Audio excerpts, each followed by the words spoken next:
Former FBI head and current special counsel in the Russia investigation Robert Mueller is a dirty, rotten bad cop, and here are 3 major reasons why. The first reason comes from U.S. Representative Steve Smith from Georgia's 15th U.S. Congressional District, who shared a report from the 15th District written by Jeffrey Marty. In the report, Marty shares that Robert Mueller, the current special counsel in the Russiagate fake news story and former head of the FBI, is a dirty cop. As reported last week at the GWP, Marty makes a great point at the beginning of his post in that you can tell a bad cop just as easily by what he doesn't do as what he does do. As an example, Marty lists the following major scandals and likely crimes that Mueller did not meaningfully investigate as FBI director, resulting in no arrests and no consequences. Emailgate, 2007. Discovery that several top Bush administration officials violated the Presidential Records Act by using an RNC server for email communications while conducting official business, followed by the deletion of millions of the same emails. IRS targeting,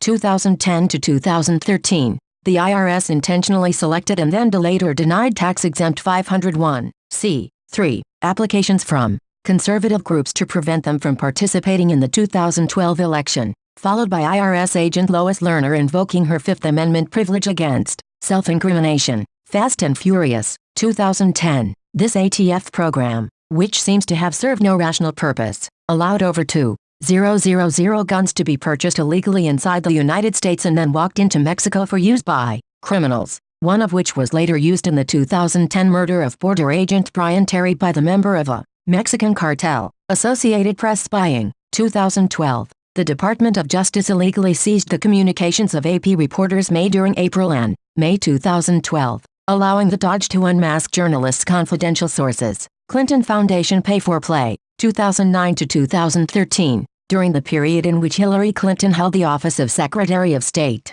the Clinton Foundation and Bill Clinton received millions of dollars in paid speaking fees and a $1 million gift from countries involved in matters with the State Department, many of which had ties to terrorism and human rights abuses. Some of these funds were apparently diverted from charitable causes to personal expenses, such as Chelsea Clinton's 2010 wedding. Russian uranium deal, 2009 to 2013. Hillary Clinton's State Department approved a deal allowing a Russian company to control 20% of the uranium mining production capacity inside the United States, which was followed by millions of dollars in donations to the Clinton Foundation from people associated with the transaction. Clinton private email server, 2009 to 2013. During her entire tenure as Secretary of State, Hillary Clinton dodged Freedom of Information Act requirements by using a private email server to conduct official government business, as well as sent and received classified information that was top secret over an unsecured system. An extremely reckless, and obviously illegal, act.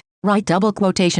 Mueller, by not upholding the law in these cases above, created a two-tiered system of law in the U.S. laws for the political elite and laws for everyone else. Mueller's actions with legal cases are similar to the actions of the fake news media. It's not so much the lies that they report, but just as dishonest and evil are the good news stories about President Trump that they don't report. A second reason that Mueller is a bad cop is because Mueller has many conflicts of interest, and even liberal publications like the USA Today reported in June that Mueller should step down as special prosecutor because of his conflicts of interest with the investigation he is carrying on. Special counsel Robert Mueller has a problem. He has a disqualifying conflict of interest regarding a large part of his work. It involves a choice between investigating or relying on former FBI Director James Comey, a longtime close friend of Mueller's. Ideally, he'll recognize that and resign. But if he doesn't resign, Attorney General Jeff Sessions should appoint another special counsel to take over the obstruction of justice part of the investigation, where Mueller is disqualified.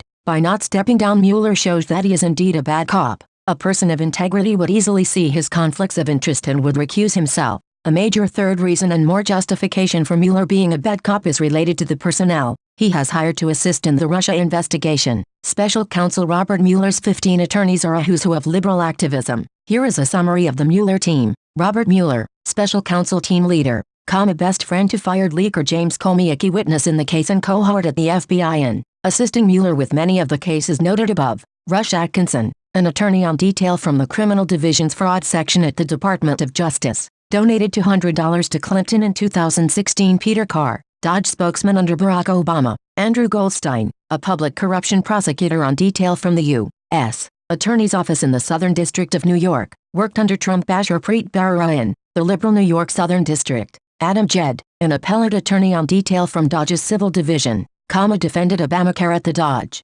Lisa Page, an attorney on detail from the FBI's Office of the General Counsel and a former trial attorney with the Criminal Division's Organized Crime and Gang Section, investigated Ukrainian oligarch Dmitry Firtash, a one-time business partner of former Trump campaign manager Paul Manafort, at the Dodge. Elizabeth Prelogger, an appellate attorney on detail from the Office of the Solicitor General, fluent in Russian, former law clerk to Justices Ruth Bader Ginsburg and Elena Kagan. James Quarles, a former partner at WilmerHale and a former assistant special prosecutor for the Watergate Special Prosecution Force. Former assistant special prosecutor on the Watergate Special Prosecution Force. Jeannie Rhee, a former partner at WilmerHale who has served in the Office of Legal Counsel at Dodge and is an assistant U.S. attorney for the District of Columbia. Rhee is a Clinton Foundation lawyer and former Deputy Assistant Attorney General in the Office of Legal Counsel under Barack Obama. Brandon Van Grack, an attorney on detail from the Justice Department's National Security Division. Led a grand jury inquiry in Northern Virginia scrutinizing former Trump associate Michael Flynn's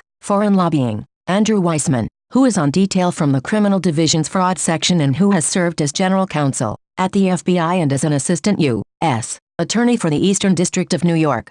Weissman donated $2,300 to the Obama Victory Fund in 2008, $2,000 to the DNC in 2006 and at least $2,300 to the Clinton campaign in 2007. Aaron Zebley, a former partner at WilmerHale who has previously served with Mueller at the FBI and has served as an assistant U.S. attorney in the Eastern District of Virginia, worked with Robert Mueller at the WilmerHale firm. Aaron Zelinsky, an attorney on detail from the U.S. Attorney's Office in the District of Maryland, worked under Assistant AG Rod Rosenstein in Maryland. Zainab Ahmad, a top national security prosecutor on detail from U.S. Attorney's Office in the Eastern District of New York. Michael Dreeben, an appellate attorney on detail from the Office of the Solicitor General, described by former colleagues as one of the brightest criminal law experts of the past 2 generations. It is very clear from the above 3 reasons. Mueller is a very dishonest, bad and morally corrupt cop, and he should not only recuse himself from the Russia investigation, he should be under investigation himself for all of the above items.